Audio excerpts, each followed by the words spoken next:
Do what thou wilt.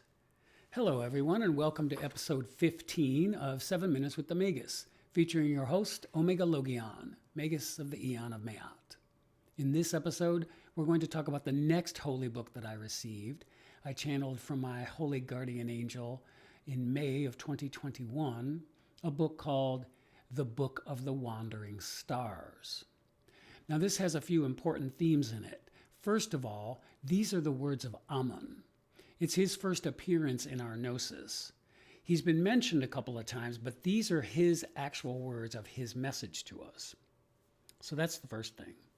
Then he's going to talk about the nature of human consciousness and existence, how that relates to death and leads to death, which is our next birth. Then he talks about a law of behavior to keep ourselves resonating with our specific frequency. And that, of course, is related to our will and its trajectory in the world, which will lead to the encounter with the divine. And then he's going to talk about the nature of our symbol, the lovely star. And then he's going to conclude by introducing the Ouroboros, the snake who eats its own tail, the cycle that begins and ends and begins again. So I'm going to read a few excerpts from the book that are touching upon those main themes. O illustrious ones of the plains, Amun greets you from the beyond. My messenger has appeared to faithfully record my sayings.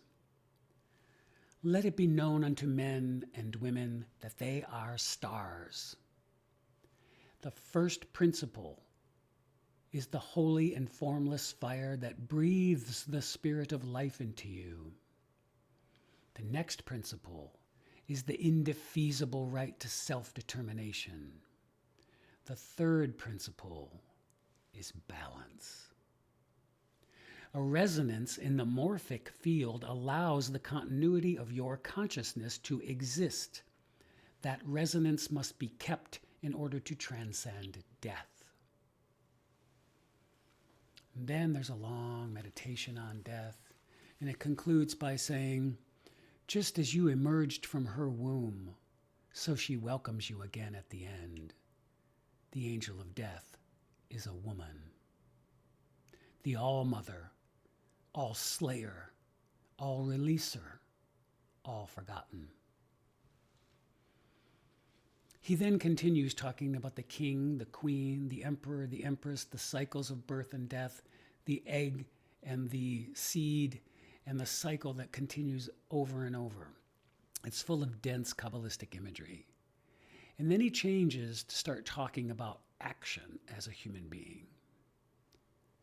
Do right unto others in order to maintain equilibrium and eliminate disturbance of your chi. The morals are as nothing. The purpose is to have peace. Disturb not the waves of thy neighbor.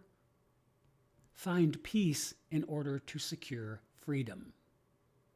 So this goes back to that third principle of balance. And the second principle, you have the right to express yourself. But you're going to treat other people well, not because of some moral law, but because it's the most sensible thing to do. Don't create disturbance that you don't need. The less disturbance there is, the more freedom you have to be the actor and do your will. Then he goes on to explain what the will is. Your will is but a trajectory. It is not a host of conditions. It is not a nest of contradictions. It is not choices based on reasons. It is the orbit that can wind its way through the labyrinth to the center. When Malkut becomes Ratzon, then know that the will and the kingdom are one. And this is the true meaning of do what thou wilt. When Ratzon aligns with Atah, then there is peace. Ratzon means will. It's the name of the first sphere on the tree of life, usually called Keter. Malkut is the last sphere on the tree, representing the material world. When those two combine, you are connected with the divine. Thus, Ratzon connects with Atah, which means thou. And this is the thou that is the personal pronoun of the deity. When you understand that and make that connection, you are no longer doing your will. You're doing God's will.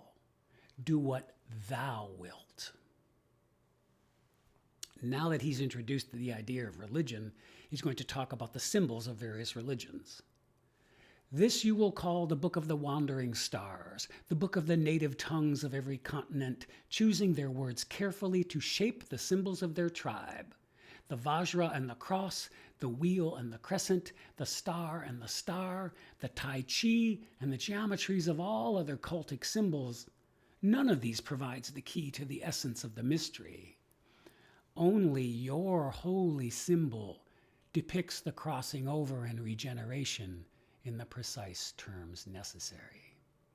Our holy symbol has a secret geometry to it that none of the others have. Not Tibetan Buddhism, Christianity, not Buddhism, not Islam, not Judaism, not paganism, not Taoism. None of those symbols have the proper geometry about them. But ours does. There's a secret that it holds.